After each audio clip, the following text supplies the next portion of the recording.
లేయా యాకోబునకు కనిన కుమార్తెయైన దీనా ఆ దేశపు కుమార్తెలను చూడవెళ్ళెను. హమోరు కుమారుడగు షెకెము ఆమెను చూచి ఆమెను పట్టుకుని అవమానపరిచెను.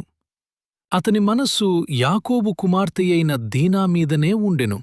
ఈ చిన్నదాని నాకు పెండ్లి చేయుమని తన తండ్రి అయిన హమోరును అడిగెను.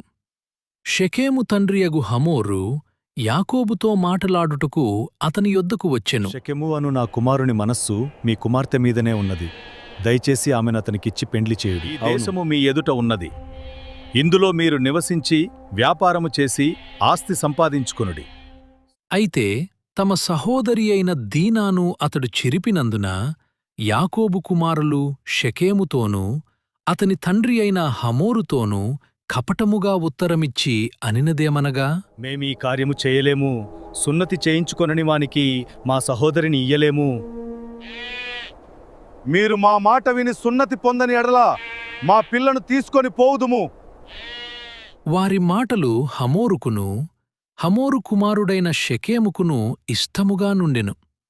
హమోరును అతని కుమారుడగు షెకెమును చెప్పిన మాట అతని ఊరిగవిని ద్వారా వెళ్ళువారందరూ వినిరి. మనుషులు మనతో సమాధానముగా నున్నారు గనుక వారిని ఈ దేశమందు ఉండనిచ్చి ఇందుకు నేను అంగీకరిస్తున్నాను. వారు వ్యాపారము చేసుకొనవచ్చు. అప్పుడతని ఊరిగవిని ద్వారా వెళ్ళువారిలో ప్రతి పురుషుడు సున్నతి పొందెను.